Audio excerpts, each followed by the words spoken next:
Welcome to the Struggle for Black Equality, a series of conversations that attempt to answer the question, why has it been such a struggle for Black Americans to gain basic civil rights? The right to eat in a restaurant, live in a neighborhood, go to a school, work a job, and be treated equally under the law. This conversation, Radical Reconstruction, the Rise of Black Equality, looks at the period between 1865 and 1870, when Republicans in Congress seized control of Reconstruction to create the Freedmen's Bureau and to pass the 14th and 15th Amendments to the Constitution, as well as the Military Reconstruction Acts, which led to the readmission of Confederate states. The process of Reconstruction began on March 3, 1865, when Congress created the Freedmen's Bureau, a federal agency empowered to assist freed slaves by providing provisions such as clothing, food, and fuel. The Bureau was also given the task of managing the distribution of 40-acre plots of land, carved out of lands confiscated from Confederate leaders, that were to be given to freed slaves. But this plan for land distribution was abandoned shortly after the formation of the Bureau. Bureau agents also negotiated labor contracts, provided medical care, set up schools, and administered courts dealing with disputes and land titles. The Freedmen's Bureau accomplished much, but was short-lived as it was dismantled by Congress in 1872. Two northern organizations, though, the American Missionary Association and the Freedmen's Aid Society, continued the fight for Black education after the Freedmen's Bureau disappeared. The AMA was an anti-slavery organization created in 1846 by Congregational churches in New England. After the war and the end of slavery, the AMA founded some 500 Black schools and colleges, including Fisk University and Howard University. The AMA actually spent more money on Black education than the Bureau. In addition, the AMA created the Freedmen's Aid Society to recruit Northern teachers to teach in the new Black schools. Congressional Republicans knew that the Freedmen's Bureau alone was not enough to provide the foundation for long-term racial equality. The political problems created by secession were significant and included the question of restored representation for Southern states, the question of the role Confederate leaders would play in a reconstructed nation, and the question of the long-term status of freed slaves. Would the freed men and women be granted citizenship, civil rights, and voting rights?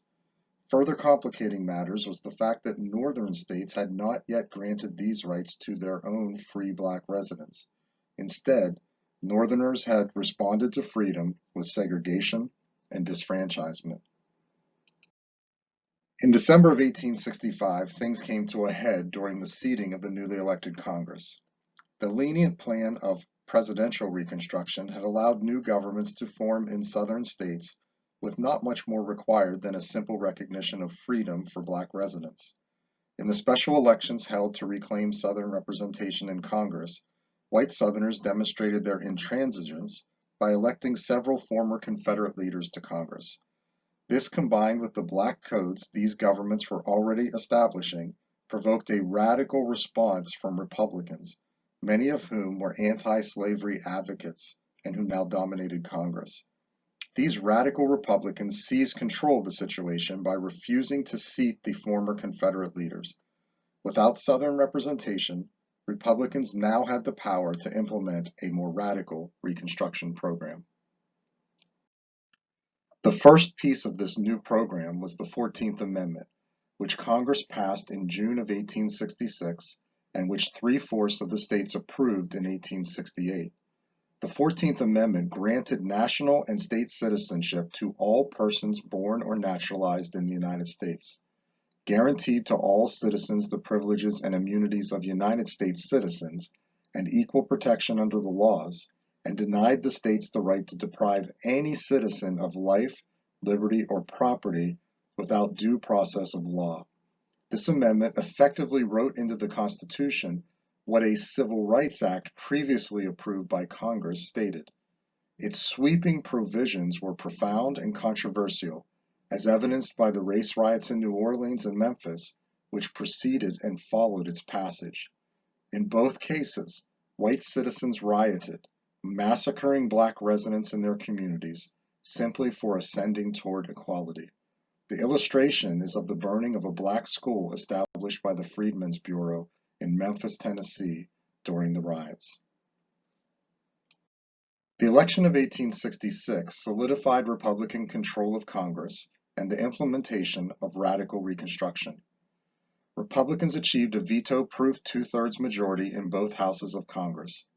This election map demonstrates both that Republicans dominated throughout the country and that the country at that time was limited to northern states and the West.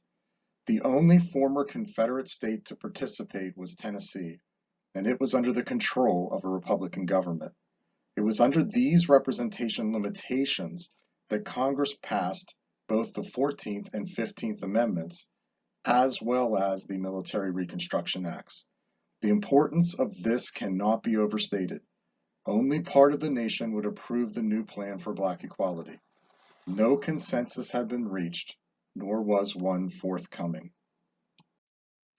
In 1867, Congress moved quickly to pass the Military Reconstruction Acts, which divided the South into 5 military districts with a general in charge of each one. The Army was tasked with protecting the rights and property of citizens and implementing political reconstruction. Congress required each state to hold a convention and to draft a new constitution.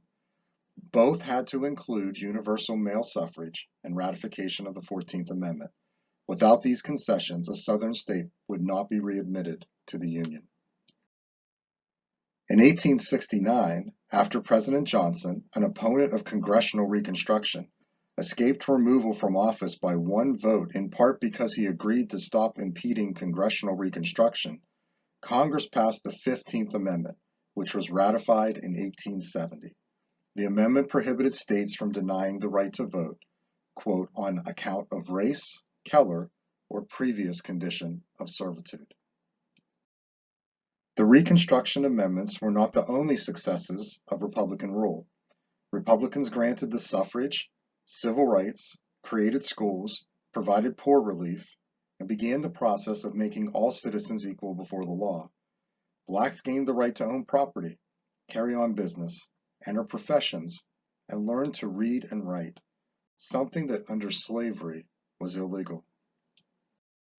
By 1870, all 11 of the former Confederate states had met the requirements of Reconstruction and had been readmitted to their full status and representation as states within the United States. The gain of the right to vote allowed blacks to participate in the state conventions, serve in Congress, and serve in state legislatures, where in South Carolina they were able to achieve a majority in both houses. This without question was the high water mark of black equality. The successes were short-lived, however, for as soon as states regained their representation, they moved to expel Republicans and reverse the gains made for blacks under their rule. This map demonstrates that with two dates, the date of readmission and the date shortly after of the end of Republican control.